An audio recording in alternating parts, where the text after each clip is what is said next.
dificultad para encontrar profesionales que realmente tienen una visión global, tienen una visión holística. Porque incluso dentro de las disciplinas que se supone que somos holísticas, hay demasiada dogmatización y demasiada necesidad de hacer que quepan la sintomatología del paciente con lo que yo sé, con lo que yo creo que sucede, en vez de ser al revés, de adaptarme yo a lo que el paciente me está diciendo que le sucede. Y esto hace, por ejemplo, en osteopatía, ¿no? Constantemente oímos hablar, no, yo hago osteopatía craneal, o yo estoy especializado en osteopatía visceral, ¿no? O, por ejemplo, si un odontólogo deriva a un osteópata, pues deriva a un osteópata craneosacral. Pero eso es precisamente no hacer osteopatía. La osteopatía no puede ser craneal, visceral o estructural. La osteopatía tiene un concepto que precisamente su idiosincrasia habla de la comunicación de todas nuestras fascias, de la unidad del cuerpo. Steele hablaba de cuerpo, mente y espíritu, y de cómo la biomecánica de nuestro cuerpo es una biomecánica general. Entonces, aquí lo que sucede en el cráneo, es decir, tal vez sí que tenemos un problema oclusal, porque hay, por ejemplo, una lesión en side-bending rotación, por ejemplo, a nivel craneal. Pero debo entender esta rotación, side-bending rotación, de dónde viene. Y tal vez viene de una alteración biomecánica inferior, de un problema de apoyo, pues eso, ¿no? De cuando era pequeño me caí y hubo una lesión en el coxis, desde el punto de vista biomecánico, pero también desde el punto de vista, por ejemplo, visceral. Y si hablamos ya de visceral, hablamos de neurovegetativo emocional. Es decir, esa niña que tuvo una pielonefritis a los 6 años, había una historia detrás, emocional, que está grabada en los tejidos si no ha sido integrada. Y tal vez ella ya no sufre de riñón, pero ese riñón ha quedado grabado en su movilidad y en su motilidad. Pero además, esa historia puede estar grabada en otra parte, en otros tejidos. Puede seguir habiendo un quiste somatoemocional que es importante liberar, o que tal vez da esa información, como habla Beyer, ¿no? de cómo es una especie de disco duro, ¿no? El diente, de cómo graba las informaciones que envían el cerebro al diente y el diente al cerebro, ¿no? Esa intercomunicación que hay, que tiene que ver con mi respuesta neurovegetativa, es una respuesta emocional. Si eso no lo integro, no estoy comprendiendo el ser en una globalidad. Estoy solo siguiendo haciendo lo mismo que hace la medicina convencional, trabajando por partes. La osteopatía no se puede trabajar por partes. Y en odontología, lo difícil, la verdad es que yo que llevo ya muchos años colaborando con odontólogos, la cantidad de odontólogos con los que realmente se puede trabajar desde ese prisma es muy limitada. Y a pesar de que hay odontólogos holísticos, en el momento en que el odontólogo holístico, por ejemplo, hace un test de kinesiología sin la suficiente neutralidad energética, emocional, para tener la valentía de decir, eso no es mi área ahora, o debo primero liberar sesgos que me están interfiriendo en la boca para luego intervenir yo, si no tenemos esa capacidad de escuchar lo que el paciente nos cuenta, en vez de querer interpretarlo desde lo que yo sé, pues tampoco estamos haciendo un trabajo holístico. Y ahí, por ejemplo, la kinesiología holística es una herramienta enorme para cualquier profesional, porque nos ayuda a hablar un lenguaje común, nos ayuda a determinar que sea el paciente el que nos diga cómo le podemos acompañar, no nosotros decirle, tú vas a venir a mi campo, a mi terreno, sino al revés, ¿no? Cómo nos adaptamos a lo que tu cuerpo nos está diciendo que necesita. Y nos permite hablar lenguajes comunes, nos permite jerarquizar, priorizar, ver lo que es prioritario, lo que no, y ver cuándo nos toca actuar y cuándo no nos toca actuar. Y cuándo debemos derivar, a quién derivar, incluso ya no digo solo a qué disciplina, sino a qué especialista en concreto, con el que además tengamos experiencia práctica y directa de cómo trabaja. Porque podemos trabajar con un odontólogo holístico que está más enfocado en una cosa o en otra, o que incluso yo testo cuando derivo veo que ya hay que derivar, yo testo incluso, voy a derivar a Merivea. y a veces me sale y otras veces me sale pues derivar a otro dentista, ¿no? Porque el sistema es un sistema matricial que sabe qué es lo que necesita. Nosotros solo debemos estar abiertos a escucharlo, ¿no? Claro. Yo con esto estoy totalmente de acuerdo, ¿no? Que al final es la escucha, ¿no? Y el mirar, y quizás aquí yo veo un problema hasta de la sociedad, ¿no? Que primero nos tenemos que trabajar nosotros, ¿no? Los que estamos delante del paciente. Y bajar ese ego de todos estos titulitos y de todo lo que hemos llegado a aprender. Porque al final, claro, yo desde mi punto de vista, que sería la boca, para mí un diente solo es como un fractal que me está enseñando algo mucho más grande, ¿no? Y sí que es cierto que, claro, al final tú aprendes cosas y lo que intentas es muchas veces encajarlo en aquello que tú sabes. Y no hay cosa más maravillosa que dejarse sorprender, porque cuántas veces uno cree que eso debería ser y de golpe aparece un hilo que empiezas a tirar y si estás abierto lo puedes ver. Es como estar muy presente, ¿no? Y a veces es el paciente que tengo detrás, ¿no?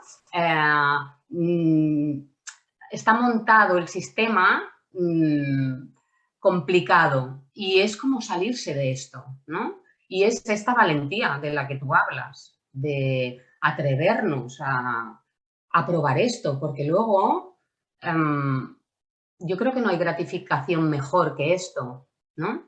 O incluso el miedo, ¿no? Porque yo cuando alguna vez me mandas a algún paciente, pues ahora el que estábamos hablando hace un rato, que era terapia neural a un niño de 10 años, a mí siempre entro en mis miedos, ¿no? Y aquí cómo yo me puedo desprender de esto para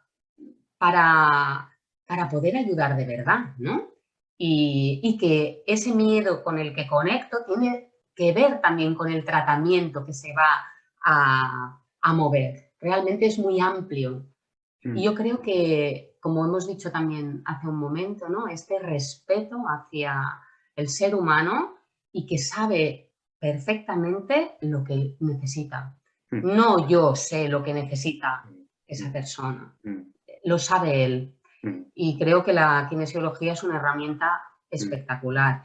Lo que nos pasa a muchos dentistas que hemos hecho kinesiología es que al final el tiempo que tienes es muy limitado, porque al final también tienes que hacer una actuación.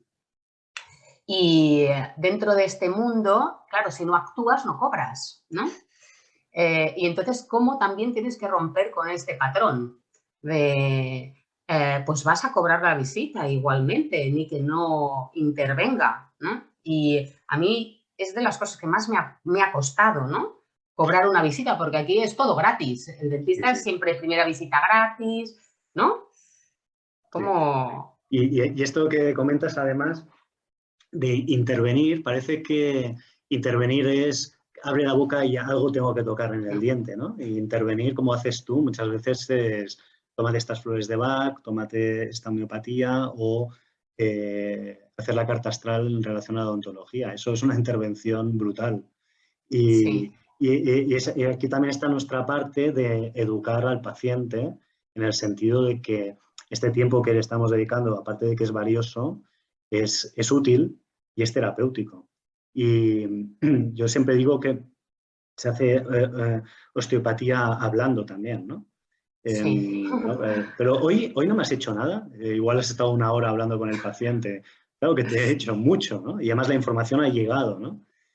Entonces, intervenir, precisamente esa valentía, que atreverse es que nos pasa mucho, es lo típico que le sucede a un alumno nuestro, cuando los alumnos cuando vienen a la kinesiología y de repente el fisio, el podólogo, el psicólogo, tienen que empezar a intervenir desde otros ámbitos a los que no se les ha formado o que incluso hay esas creencias limitantes, ¿no? De que, ¿cómo le voy a decir, por ejemplo, a un dentista, cómo le voy a decir a mi paciente que se desnude? ¿No? O un psicólogo, No, es que yo, ¿cómo voy a poner las manos encima a un paciente? ¿No?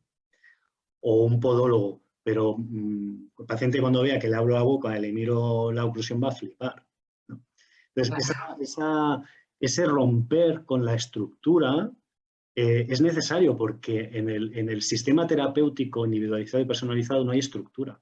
O sea, desestructurarnos, en realidad es desestructurarnos.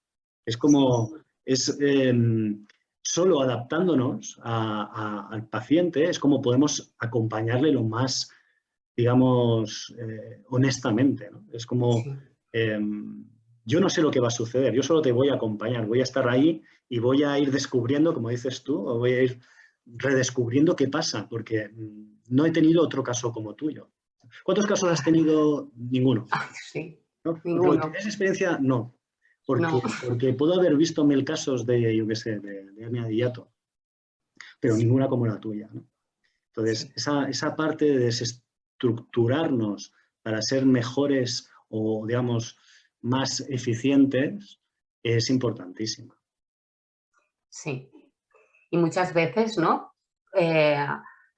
Claro, estamos acostumbrados a que cuando buscamos ayuda, ¿no? O vamos a, pues mira, en mi caso, pues porque les duele la muela o porque, y en tu caso porque también tienen problemas, buscan la solución fuera.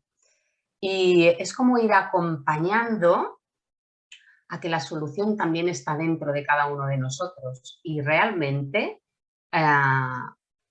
no es fácil, no es fácil, porque también nos sentimos, nos han enseñado a sentirnos responsables de la curación también, ¿no? Te pagan para que tú cures, Sí, ¿no? sí, sí. Y realmente no va así. Y mira, a mí siempre, todos mis amigos dentistas, siempre en los holísticos, siempre intentaban hacer protocolos. Es que claro, si no, no nos toman en serio. Y con otro amigo, con Rafa, nos bautizamos los antiprotocolos. Sí. O sea, no lo vamos a hacer, porque es verdad que yo al final no sigo nunca un protocolo, ¿no? Y creo que es lo más importante.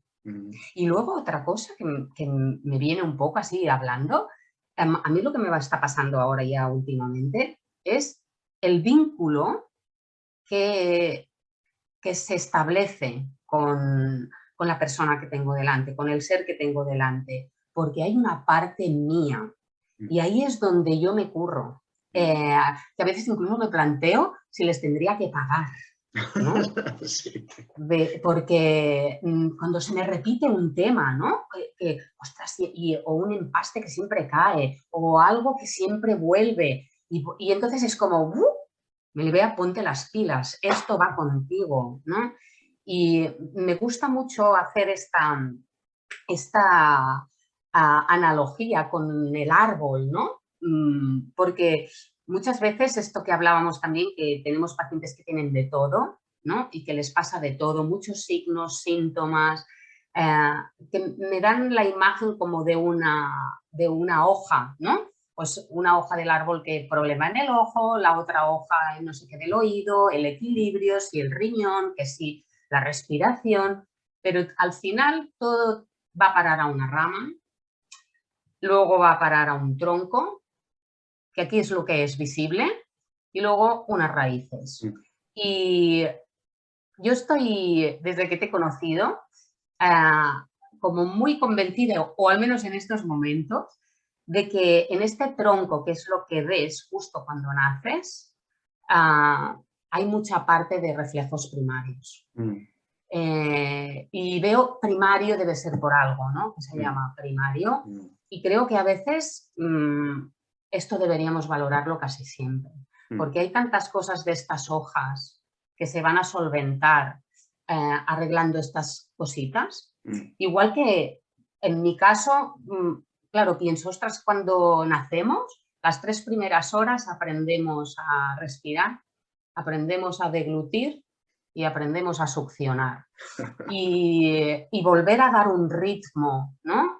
a estas funciones que mirábamos ahora, ¿no? De como más principales de la área orofacial, darles un ritmo, buscar la manera de volvernos a colocar acorde a lo que necesitamos. También un poco desde lo interno y lo externo que estamos viviendo, porque a veces decimos, sí, es que yo estoy desritmificado. No, en realidad estás ritmificado con lo que vivimos. En realidad es ese reflejo, ¿no?, que vemos, y de alguna manera, yo qué sé, por ejemplo, si el adulto en principio debería funcionar con un ritmo de 1-4, ¿no?, que sería un año, 4 estaciones, porque esto también va a la par, una inspiración, 4 latidos de corazón, no quiere decir que porque lo ideal sería 72, ¿no? Porque son, si respiro 18 veces por 4 me dan 72, que sería el latido neutro, ¿no?, del adulto. Que yo respire a 60 no quiere decir que esté mal si sigue habiendo esta proporción de 1-4. Es cuando ya nos hemos desvinculado. Y yendo a este tronquito, que además hace referencia un poco al mundo natural, ¿no?, de que también hemos ido perdiendo tanto contacto, entre recuperar estas funciones y los reflejos primarios, creo que se hace una labor espectacular. Sí, porque, y además, siguiendo con el símil, hay el tronco, hay las raíces, pero luego hay el terreno, hay la tierra, ¿no? Y además, esas raíces y ese terreno intercomunica con otros terrenos de otras raíces, ¿no? Entonces, cuando hablamos, por ejemplo, de reflejos primarios, yo es que la pregunta que tengo puesta así como en serigrafía en la pared de mi consulta es siempre ¿por qué? ¿Y para qué? ¿No? Y el por qué estamos en el mismo, ¿no? Además, los padres nos preguntan, bueno, pero ¿por qué mi hijo no ha integrado estos reflejos? ¿No? Y ahí está mucho trabajo de terreno. Es decir, ¿qué hace o qué facilita, qué predispone que un niño desarrolle de una forma más eficiente y otro niño tal vez tenga que buscar herramientas y recursos para paliar un retraso en esa maduración, ¿no? Ahí está el terreno, es importantísimo. Y el terreno tiene mucho que ver, no es casualidad, ¿no?, que cuando encontramos niños que tienen reflejos activos, por ejemplo, cuando vemos a los padres haciéndoles ejercicios a los hijos, enseguida ya ves qué reflejos tienen activos. Y muchas veces son el mismo que están trabajando, ¿no?, y tienen una gran dificultad, ¿no? Es decir, podemos hablar de una información transgeneracional en cuanto a reflejos no integrados. Yo creo que sí.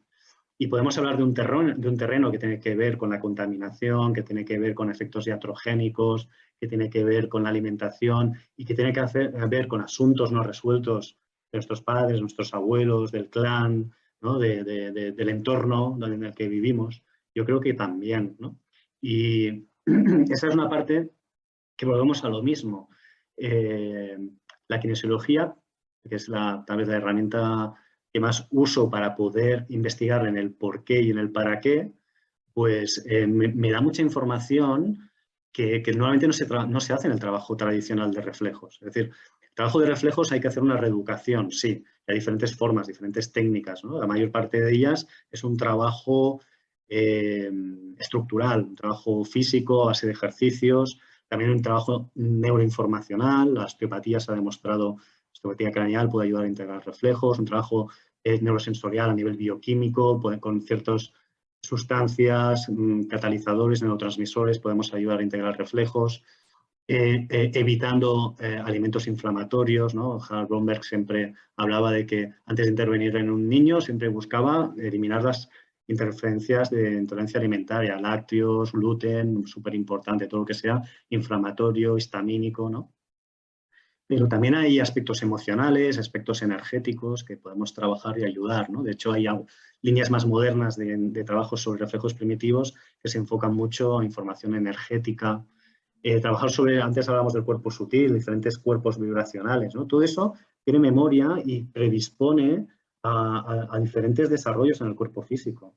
Entonces, ese terreno que nos intercomunica, que hace que realmente formamos una parte matricial y que hace que haya ese vínculo luego con el terapeuta-paciente, que decimos que no es porque sí, ¿no? O sea, este paciente viene a mostrarnos algo, ¿no? Y estamos constantemente en transferencia y contratransferencia. Es decir, lo que me da el paciente me provoca a mí una contratransferencia que es casi inevitable, ¿no? El estar neutros 100%, creo que tampoco es ni real ni siquiera necesario. O sea, creo que hay una parte de darnos cuenta de que también enriquece al paciente y nos enriquece a nosotros, ¿no? Y eso creo que nos ayuda a crecer de una forma, digamos, sistémica a nivel general. O sea, la humanidad estamos creciendo gracias a darnos cuenta de, ¿no? De una forma conjunta, matricial, ¿no? Esas neuronas espejo de las que siempre se habla, ¿no? Sí, pues mira, si hablando ahora de estas neuronas espejo que dices, me ha venido a la cabeza que, claro, fíjate que en los reflejos primarios el tacto, ¿no? Es uno de los sentidos primarios, ¿no? Al tocar a los bebés, ¿no? Y que cuando va evolucionando permite que cuando seamos mayores captemos el yo del otro. O sea, y pasará lo mismo con el equilibrio, ¿no?